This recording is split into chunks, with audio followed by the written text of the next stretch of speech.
শ্যামাপ্রসাদ বেরিয়ে আজকে আবার এই জেলায় প্রতিষ্ঠিত হয়ে গেছেন, কিন্তু যিনি কাজটা করেছিলেন তিনি এখন জেলে।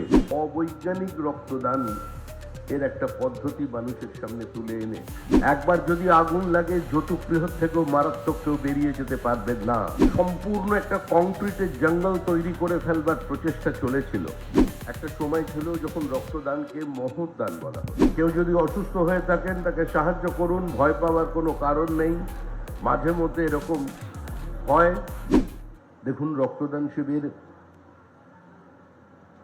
কার্যত পশ্চিমবঙ্গে একটা গণ আন্দোলনের রূপ নিয়েছে। বিভিন্ন রাজনৈতিক দল, ক্লাব, এনজিও,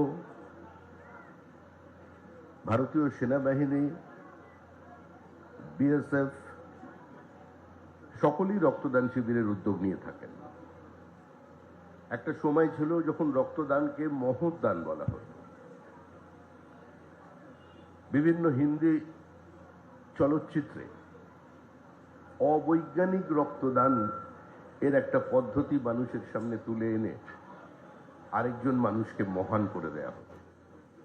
কিন্তু আজকে এই প্রজন্মের মানুষ, আবাল বৃদ্ধ বনিতা, প্রান্তিক মানুষরাও বুঝেছেন যে কার্যত এই দান কোনো মহৎ দান নয়। নিজেকে সুস্থ রাখবার জন্যই প্রত্যেকটি প্রাপ্তবয়স্ক মানুষ যিনি বিশেষ কিছু ক্রনিক ডিজিজে আক্রান্ত নন, তিনি যদি রক্তদান করেন তিনি সুস্থ থাকবেন, তার স্প্লিন ভালো থাকবে।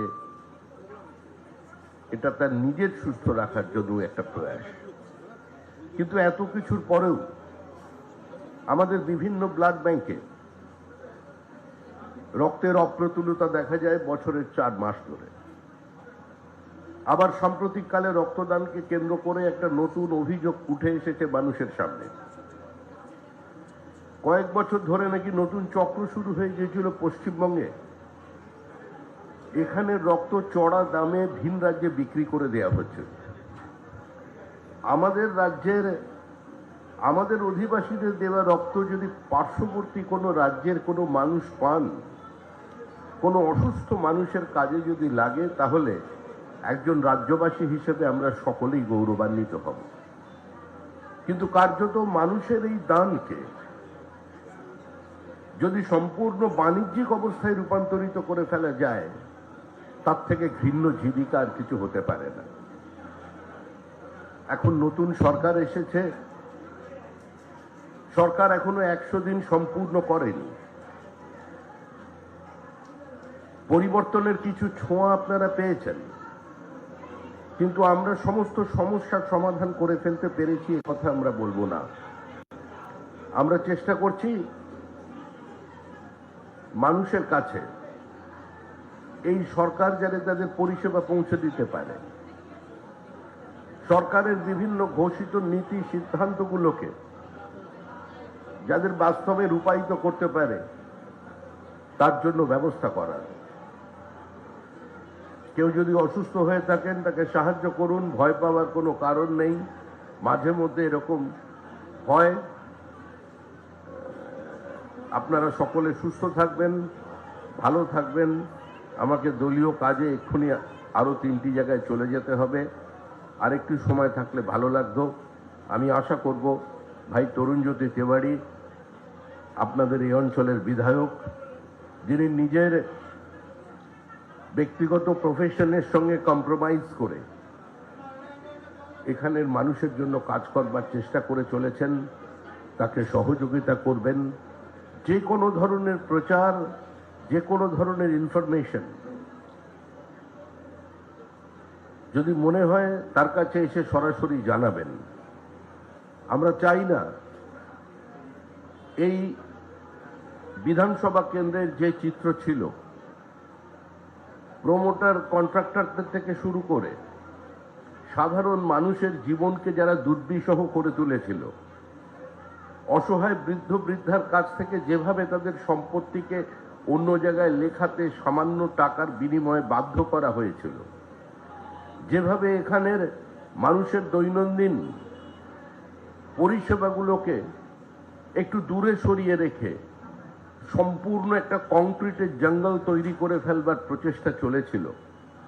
অবৈজ্ঞানিকভাবে সরু রাস্তার ওপরে 5 তলা থেকে 8 তলা কনস্ট্রাকশন, একবার যদি আগুন লাগে যতুগৃহ থেকেও মারাত্মক কেউ বেরিয়ে যেতে পারবেন না। সেই বিষয়গুলো নিয়ে আমাদের বিধায়কের কাছে জানাবেন, তিনি যথাসাধ্য চেষ্টা করবেন আইনি পথে সেটাকে বন্ধ করবার, কারোর উপরে কোনো কিছু চাপিয়ে দিয়ে নয়। আপনারা প্রত্যেকেই ভিন্ন রাজ্যের ভিন্ন জায়গা থেকে এসেছেন, এ কথা আমি বলছি কারণ আমিও আপনাদের মতোই একজন ওপার বাংলার অধিবাসী। আমারও পিতৃপুরুষের যেখানে বাস ছিল 1947 সালের 15ই আগস্ট সেটা ভারতবর্ষে ছিল, 1947 সালের 17ই আগস্ট সেটা পাকিস্তানে চলে যায়।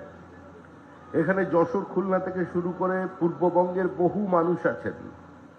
এই প্রজন্মকে দয়া করে শিখিয়ে যাবেন কি কারণে আজকে তারা এই দমদমে আসতে বাধ্য হয়েছেন। আমাদের দমদমের সমস্যা কিন্তু গভীর থেকে গভীরতর হতে চলেছে। একটার পর একটা বড় কমপ্লেক্স তৈরি হয়ে চলেছে, তার পারমিশন তারা পাচ্ছেন।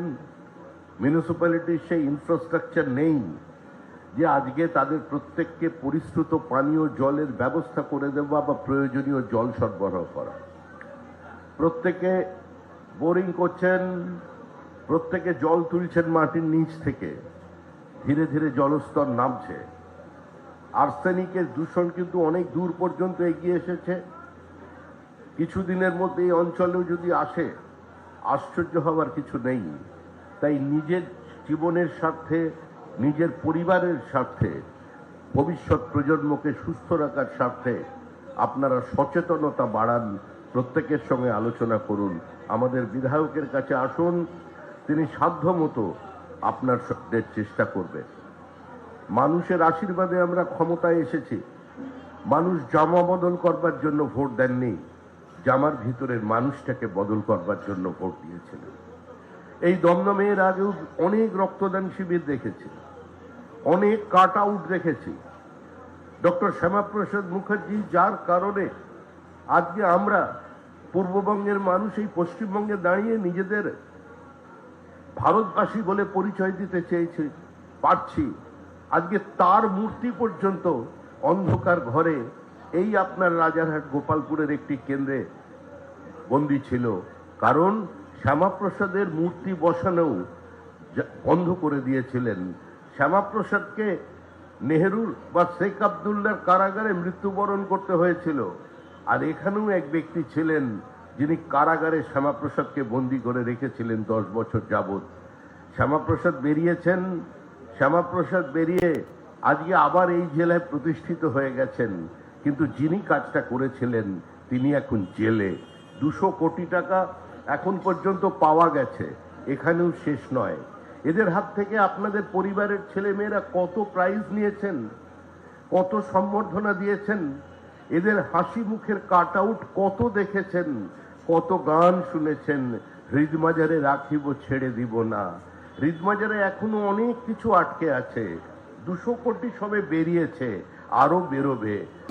বাংলা হান্টের আরো খবর দেখতে নজর রাখুন। বাংলা খবর মানেই বাংলা হান্ট।